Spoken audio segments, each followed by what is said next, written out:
Gandyata ingkang winursita ing taman keputren negari Mandaraka nalika samono Prameswari Nata Mandaraka Prabu Salya nenggih Sang Dewi Setyawati mangkono wijiling akarya dadya sungkawaning kalih.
Nenggih kawusa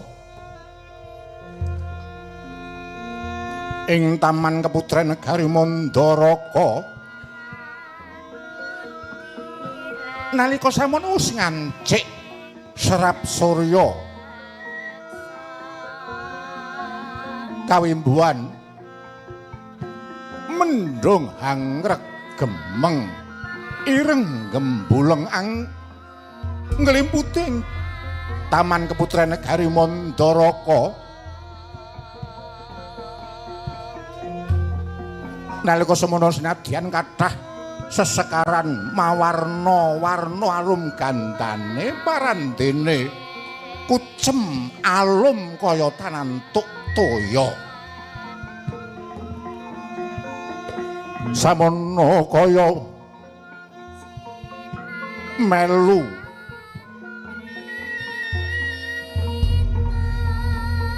Sang Dewi Denira Nedeng aketaman rudah nenggih menika putri Mandaraka garwane Prabu Salya inggih Dewi Setyawati ya Sang Pujawati ingkang ketawan kingkin amargi tinilapaken dening ingkang garwa Nata Mandaraka Prabu Salya ing mangka wis ngancik perang Bratayuda satemah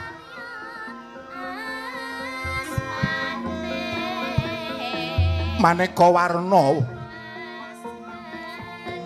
golong ing gileg denira tinilar dening ingkang garwa Prabu Salya majeng ing payudan kinarya dados senopati satemah dadya Sungkawa busana kucem datan rinewes pasuryan datan pepaes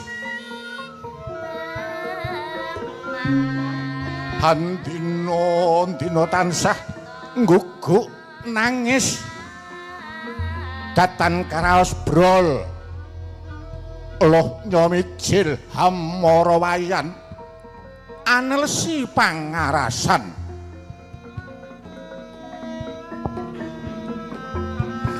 satemah waneh panarkane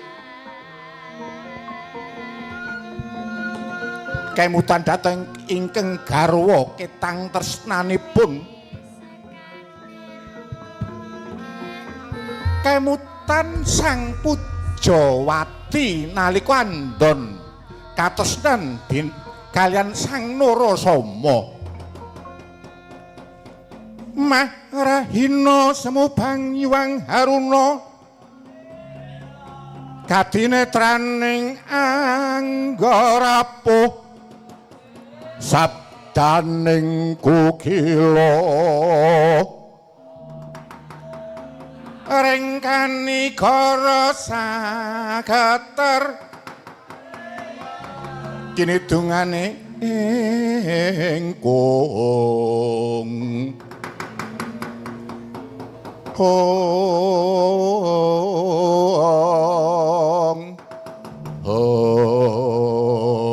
mangkono emut nalika samunan don tresna kelawan Sang Narasoma nggih Sang Pujawati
ing atase bocah gunung nangnung bocah desa badalah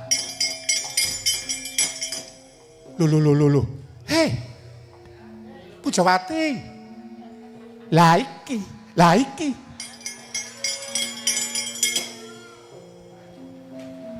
hei suwit mrene to diajeng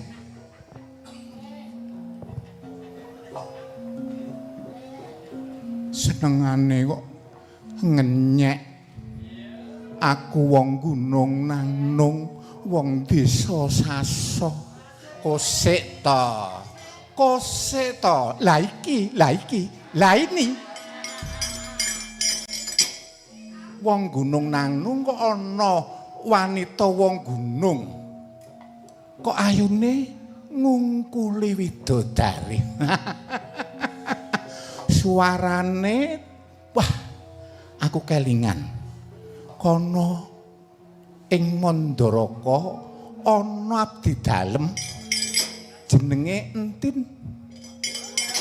ana abdi dalem jenenge Dian wah senadyan to sambatan tetep gelem mongko suarane apik Nadyan to wektune punjul saka sing wis ditemtokke ora nesu.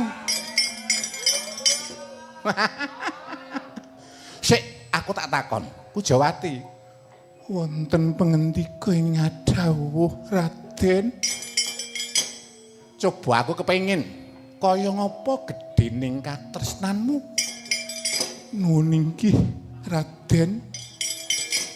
Senadyan to kula tiyang dusun rupa menika mboten dados sarjuning galih nanging tresna kula kalian Paduka Raden Narasoma lair trusing batos.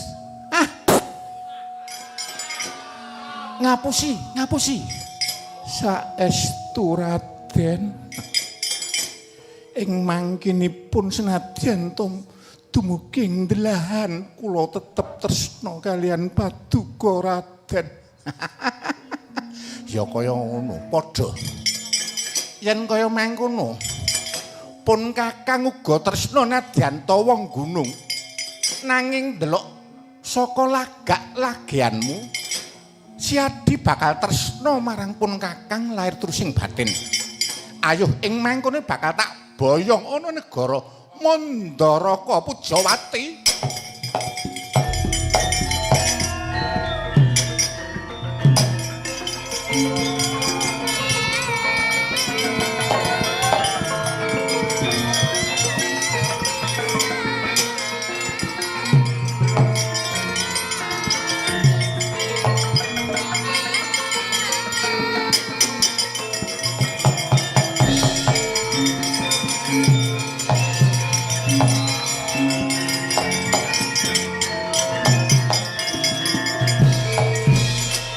Pandhita kang kinarya wangsit nyemdalno ngilmu kang sanyata medharno ngilmu sanyata wong galih kanggo ngendi nggone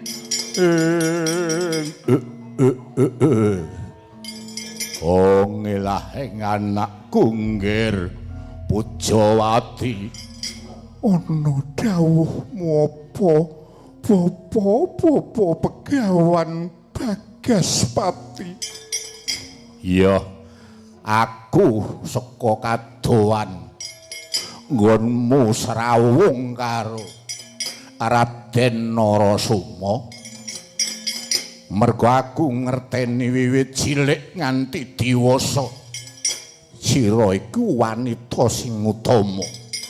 Tansah bisa nengenake bebrayan agung tinimbang marang kowe pribadi, Pujawati. Aku mung weling yen pancen kowe mengkune ngladeni karo Raden Narasoma. Welingku ya nduk bektiya tresnanono bojomu nganti tlenging ati. Iya bapa dikepiye wae Raden Narasoma tetep dadi pepujanku. Aku bakal ngabdi suwita marang Raden Narasoma.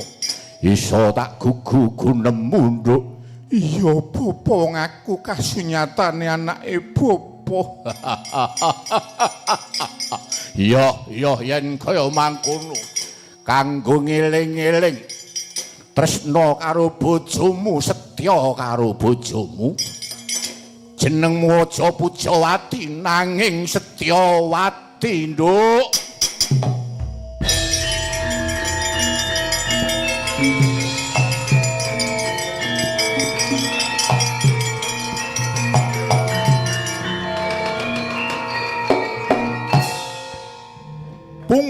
Pungon sang Setyawati midhanget rawat-rawat saking katebian pratane Sang Candha Birawa. Ae Mbak Yu Aja kaget Mbak Yu aku sing teka Mbak Yu Pujawati.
Wanita ayu tomo ngambararum ngambararung sang kusuma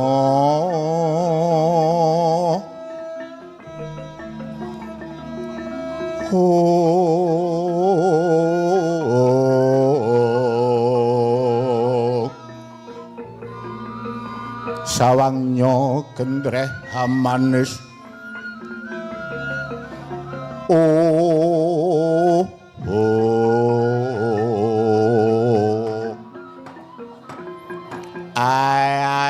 Mbak Yu Pujawati Mbak Yu Setyawati aku sing prapta Mbak Yu ora pangling gawe kaget Candra Birawa prapta ing wanci tengah ratri padha slame ayo ora ana langan sawekara sasuci apa Mbak Yu aku ngaturke pangabekti iya tak tampa Candra Birawa apa gawemu dene prapta iki ngene Mbak Yu aku arep takon nggonmu tresna karo Prabu Salya kuwi tresna lahir batin apa mung lamis merga saiki iki akeh wanita sing mung tresna kulite mung tresna karo kalungguhan derajat lan pangkat akeh wanita kuwi ming demen karo kuwi lah aku takon karo kowe Mbak Yu kena ngopo dadak takon kudune Candra Birawa wis mengerti apa sing dadi isen-isening ati si Pujawati Candra Birawa wis pirang taun wiwit saka remaja nganti saiki wis ndungkap yuswa nggonku bekti marang Sang Prabu Salya wis ora bisa digambarake men aku percaya lah tekaku mrene kuwi aku njaluk pamit lan yen ana luputku sing gedhe pangapuramu ya Mbak iku sik suaramu kandhamu gawe kaget aku bakal takon saben wektu saben biar Candra Birawa ora pisah lawan Sinuwun Prabu saya kena ngapa malah kandhamu aturmu kaya mangkono. Oh iki ngene. Aku pancen pamit karo Prabu Salya mergane aku wis kangen karo Kang Mbok Pujawati mung welingku. Nggonku pamit kuwi mergane wis entek lelabuhanku ning alam donya. Blaka suta ya Mbak Yu. Agus bakal balya ning kalanggengan. Sing kang mangkono kuwi yen ugemu nggonmu tresna karo Prabu Salya. Kuwi pancen bener-bener titip. Aku titip karo Prabu Salya mongen Mbak Yu. Ladenana wis Mbak Yu aku njaluk pamit.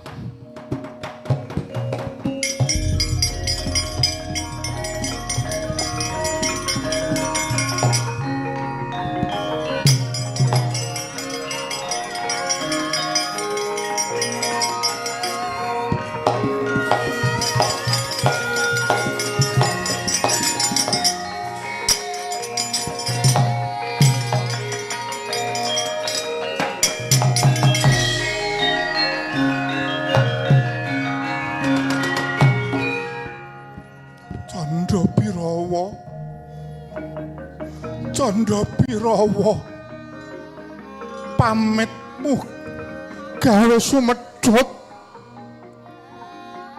iki mesti ana bebaya tumrape sinuwun Prabu Salya. Biyong mban mrene biyong mban.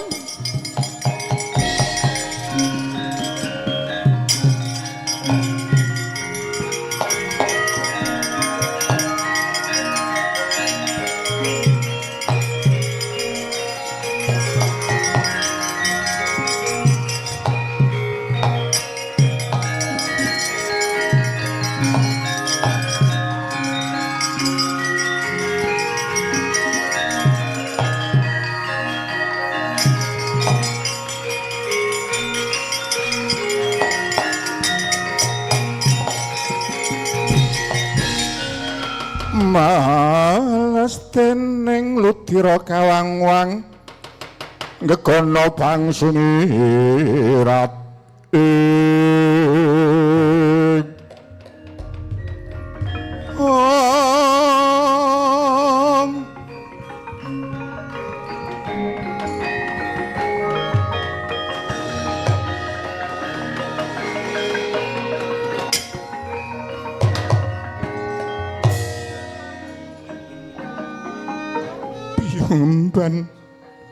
Emban Sugandini nuwun wonten paring adhawuh Gusti Ayu. Durung suwe Adi Candra Pirawa teka mrene. Tekane mesti karo Sang Prabu Salya garwaku. Nanging aku wis cupriya akeh piwelinge Sang Candra Pirawa.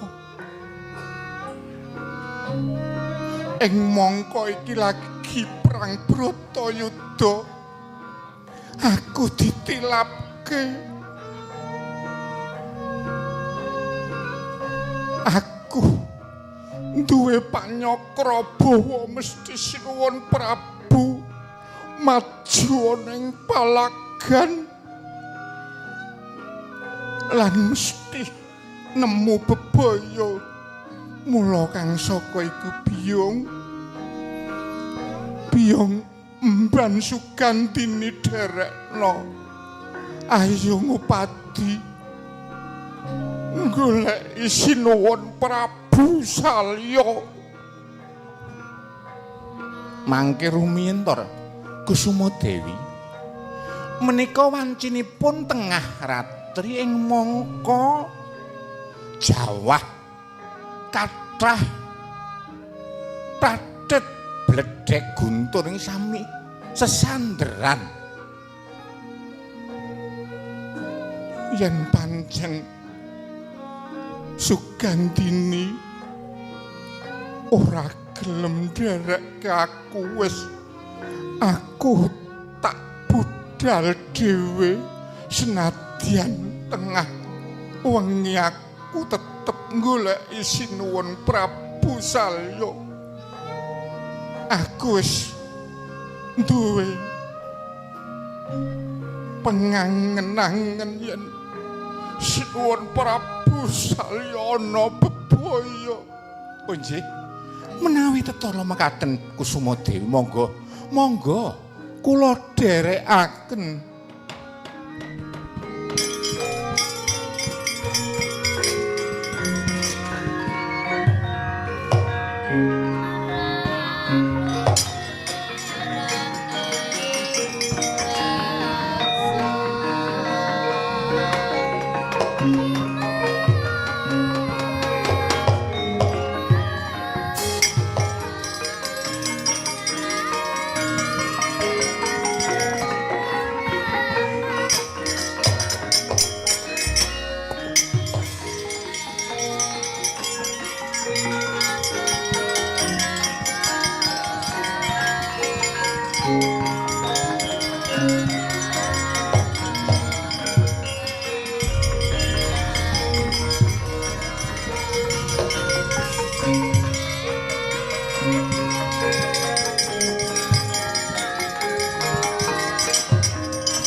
Wes tepung gelang dene Rangupadi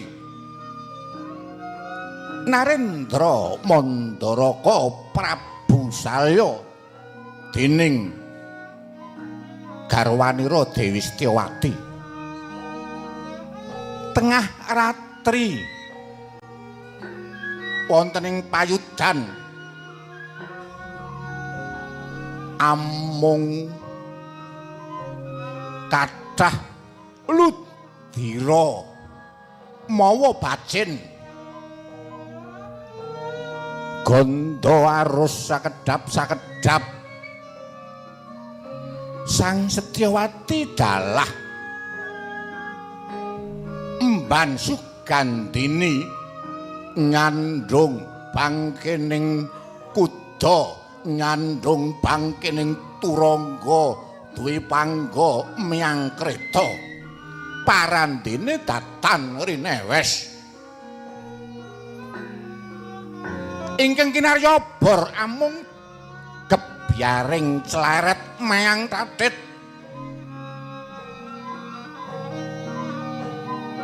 Sang Setyawati tetep adreng dene Rangupadi mangkono dubi nyelaki kreta kang wis dadi bangke ana kuwanda ingkang dumugining pejah sinareng gebyaring catit miyang cleret Sang Setyawati priksa lamun ing mriku kuwanda nenggih ingkang Raka Prabu Salya kagiat kagara wekasan satemahan jerih kepati mangkono akarya kagiat sangemban Sugandini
Paduka dumugi ning seda.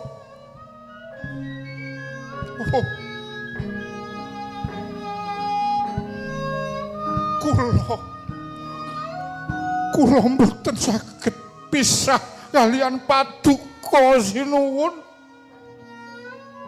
Mangkono Sang Setyawati anubruk ragane Sang Prabu Salya nenggih garwanira.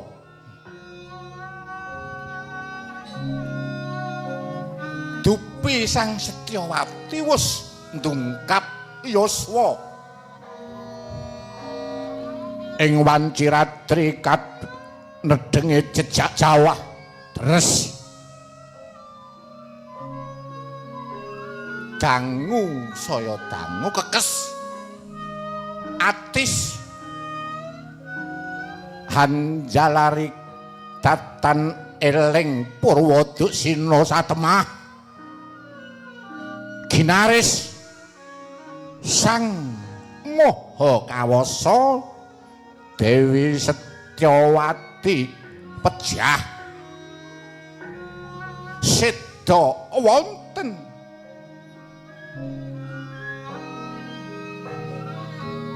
jajane Sang Prabu Salya teka mangkono Sang Emban Sugandini lon-lonan nyaketi Sang Dewi Setyawati teka namun kendel kewala dupi mangertos lamun Sang Setyawati wis dumugi ning pejah anubruk gustinipun samono binarung bledhek nyamber Emban Sugandini kenging dayaning guntur pejah saknalika purna tulise Sang Setyawati dalah Emban Sugandini.